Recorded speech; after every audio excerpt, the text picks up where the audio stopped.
Terima kasih atas waktu dan kesempatan yang diberikan kepada kelompok kami. Sebelumnya, Om Swastiastu. Assalamualaikum warahmatullahi wabarakatuh. Salam sejahtera bagi kita semua. Namo Buddhaya, salam harmoni. Di sini, kami dari kelompok 9 akan mempresentasikan materi bab 12, yaitu pengambilan keputusan taktis.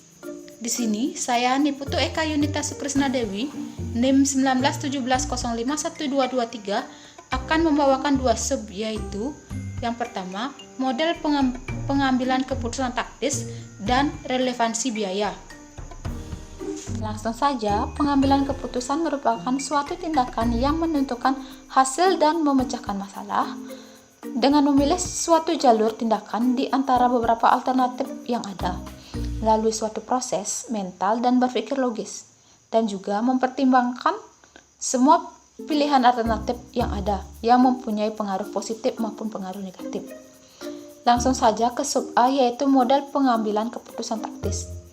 Dalam model ini ada 6 langkah gambaran proses pengambilan keputusan yang direkomendasi. Di antaranya yang pertama ada kenali dan tetapkan masalah. Langkah pertama ini mengenai dan menetapkan masalah yang spesifik, misalnya semua anggota tim manajemen mengakui kebutuhan tambahan ruangan untuk gudang, kantor, dan produksi cetakan plastik. Luas ruangan yang dibutuhkan, alasan kebutuhan, dan bagaimana tambahan ruangan itu akan dimanfaatkan merupakan dimensi yang penting dari masalah tersebut. Namun, masalah utamanya adalah bagaimana memperoleh tambahan ruangan tersebut. Yang kedua ada identifikasi setiap alternatif sebagai solusi yang layak atas masalah tersebut. Eliminasi alternatif yang secara layak ataupun tidak layak. Yang ketiga ada identifikasi biaya dan manfaat yang berkaitan dengan setiap alternatif yang layak. Klarifikasilah biaya dan manfaat sebagai relevan atau tidak relevan, serta eliminasilah biaya dan manfaat yang tidak relevan dari pertimbangan. Yang keempat ada hitunglah total biaya dan manfaat relevan masing-masing alternatif. Selanjutnya ada nilailah faktor-faktor kualitatif. Di antaranya faktor-faktor yaitu yang pertama, kualitas pemasok eksternal, reliabilitas pemasok eksternal, stabilitas harga pemasok, dan hubungan ketenaga kerjaan dan citra masyarakat. Dan yang terakhir ada tetapkan alternatif yang menawarkan manfaat terbesar. Segera setelah semua biaya dan manfaat yang relevan untuk setiap alternatif selesai dimulai dan faktor-faktor kualitatif dipertimbangkan, keputusan dapat dibuat. Selanjutnya yaitu sub B, relevansi biaya. Suatu data dikategorikan sebagai data relevan, yaitu jika data tersebut memberikan pengaruh berbeda dalam alternatif keputusan. Data relevan dalam pengambilan keputusan taktis meliputi pendapatan dan biaya-biaya seperti di uraian berikut. Item data relevan dalam suatu alternatif keputusan tidak mutlak menjadi data relevan dalam alternatif keputusan dan kesempatan dan di tempat lain. Oleh karena itu, hasil digunakan pendekatan karakteristik konsep biaya atau pendapatannya. Nah, biaya relevan ini adalah suatu konsep biaya yang dapat digunakan dalam keputusan tersebut yang berhubungan dengan alternatif yang akan dipilih. Biaya relevan ini memiliki dua kriteria biaya relevan, di antaranya yang pertama, diperkirakan akan menjadi pada masa yang akan datang, dan di sisi pandang ini, biaya relevan merupakan biaya taksiran. Yang kedua ada berbeda di antara berbagai alternatif yang dipertimbangkan. Suatu biaya dapat dikategorikan sebagai biaya relevan jika sudah menjadi unsur masuk sebagai item yang diperbandingkan di antara alternatif yang ada. Pendapatan yang diperkirakan akan terjadi pada masa yang akan datang dan berada di antara alternatif yang dipertimbangkan akan sebagai pendapatan relevan termasuk dalam kategori biaya relevan adalah sebagai definisial, biaya tambahan, biaya kesempatan, biaya terhindarkan, dan biaya yang dapat dikendalikan. Konsep dasarnya adalah biaya yang berbeda untuk tujuan yang berbeda. Selanjutnya akan dilanjutkan dengan teman saya. Baik, sebelumnya perkenalkan, nama saya Kadidian Purnami dengan NIM 1917051216 dengan nomor absen 27.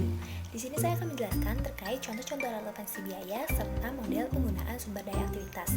Untuk yang pertama, saya akan menjelaskan terkait contoh relevansi biaya, di mana dalam pengambilan keputusan apakah harus memproduksi atau tidaknya suatu barang, maka biaya produksi ini akan menjadi biaya relevan. Ada dua jenis biaya relevan, yakni biaya masa lalu yang tidak relevan dan biaya masa depan yang tidak relevan. Untuk yang pertama yaitu biaya masa lalu yang tidak relevan. Penyusutan mencerminkan suatu alokasi biaya yang telah dikeluarkan. Nah, penyusutan ini biasanya disebut dengan biaya tertanam atau sunk cost, di mana biaya yang tidak dapat dipengaruhi oleh setiap tindakan di masa depan. Meskipun kita mengalokasikan biaya tertanam ini ke periode yang akan datang dan menyebut alokasi tersebut sebagai penyusutan, namun tidak satupun biaya perolehan tersebut dapat dihindari. Yang kedua, itu ada biaya masa depan yang tidak relevan.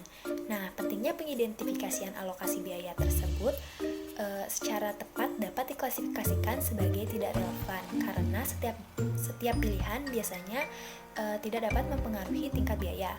Pengaruh satu-satunya adalah realokasi biaya tetap umum tersebut ke objek atau segmen biaya yang lebih sedikit. Selanjutnya, saya akan menjelaskan subbab kedua, yakni terkait model penggunaan sumber daya aktivitas. Kebanyakan keputusan taktis membutuhkan analisis yang lebih rumit, khususnya mereka yang membutuhkan pertimbangan yang lebih ekstensif mengenai perilaku biaya. Nah, kuncinya di sini adalah bahwa perubahan pada penawaran dan permintaan sumber daya aktivitas harus dipertimbangkan ketika menilai relevansi. Ada dua jenis sumber daya aktivitas, yakni yang pertama itu ada sumber daya fleksibel dan yang kedua itu ada sumber daya terikat. Yang pertama yang akan saya jelaskan yaitu sumber daya fleksibel. Untuk kategori sumber daya ini, jika permintaan akan suatu aktivitas berubah di antara alternatif, maka belanja sumber daya akan berubah dan biaya aktivitas tersebut adalah relevan untuk keputusan yang dimaksud. Nah, jenis pengeluaran atau belanja sumber daya ini biasanya disebut biaya variabel. Kuncinya dari biaya ini adalah bahwa sumber daya yang dibutuhkan oleh perusahaan tersebut harus sama dengan jumlah sumber daya yang ditawarkan sebelumnya. Dan yang kedua itu ada sumber daya terikat. Sumber daya terikat ini dibeli sebelum digunakan. Oleh karena itu, mungkin ada kapasitas yang tidak digunakan yang akan mempengaruhi pembuatan keputusan taktis di kemudian hari. Ada dua jenis sumber daya ini, yaitu yang ada untuk jangka panjang dan jangka pendek. Untuk jangka pendek, sumber daya yang diperoleh sebelum penggunaan melalui kontrak implisit biasanya diperoleh dalam jumlah kasar. Kategori ini sering menggambarkan pengeluaran atau belanja sumber daya yang berkaitan dengan penggajian organisasi dan tenaga kerja kontrak. Nah, perubahan pengeluaran atau belanja sumber daya dapat terjadi dalam dua cara. Yang pertama itu ada permintaan sumber daya melebihi penawaran, di mana ini dapat meningkatkan belanja sumber daya. Yang kedua itu ada permintaan sumber daya turun secara permanen dan penawaran melebihi permintaan, sehingga kapasitas aktivitas akan berturun. Ini dapat menyebabkan penurunan belanja sumber daya. Yang kedua, ada sumber daya terikat untuk beberapa periode. Pengeluaran sumber daya periodik seperti menyewa pada dasarnya tidak bergantung pada penggunaan sumber daya. Untuk kategori sumber daya multiperiode ini, perubahan permintaan aktivitas di antara alternatif agaknya jarang mempengaruhi pengeluaran atau belanja sumber daya, dan karena itu tidak relevan bagi saat pengambilan keputusan taktis. Sekian presentasi yang dapat saya sampaikan. Apabila ada salah kata, saya mohon maaf. Untuk materi selanjutnya akan dijelaskan oleh rekan saya. Terima kasih. Nama saya Made Renata Adiatma, NIM 1917051209. saya akan membahas subbab bagian D tentang contoh pengambilan keputusan taktis. Keputusan taktis ini dapat digunakan ketika perusahaan mengalami berbagai masalah dalam kegiatan produksi, distribusi, dan lainnya. Seperti yang pertama, keputusan membuat atau membeli. Kedua, keputusan meneruskan atau menghentikan yang terdiri dari meneruskan atau menghentikan dengan berbagai dampak komplementer. Kemudian meneruskan atau menghentikan dengan penggunaan alternatif fasilitas. Ketiga, itu ada keputusan pesanan khusus. Keempat, ada keputusan menjual atau memproses lebih lanjut. Dan kelima, keputusan bauran produk. Jadi di sini saya akan menjelaskan salah satu di antaranya, yakni yang pertama yaitu keputusan membuat dan atau membeli. Misalkan dalam kegiatan produksi perusahaan membutuhkan komponen produk. Ada pemasok yang menawarkan untuk membeli komponen yang dibutuhkan dengan harga tertentu. Disinilah keputusan taktis digunakan, apakah perusahaan memilih untuk membeli tawaran tersebut atau membuat dengan bahan baku yang lain. Caranya adalah dengan membandingkan biaya relevan dari masing-masing alternatif sehingga didapat perbandingan dan selisih biaya masing-masing alternatif. Setelah dianalisis, alternatif yang dipilih adalah alternatif dengan biaya yang lebih hemat dan permasalahan di kegiatan produksi dapat teratasi dengan baik. Jadi sekian presentasi dari kelompok kami. Mohon maaf apabila ada salah kata. Saya ucapkan terima kasih. Om Santi Santi Santi.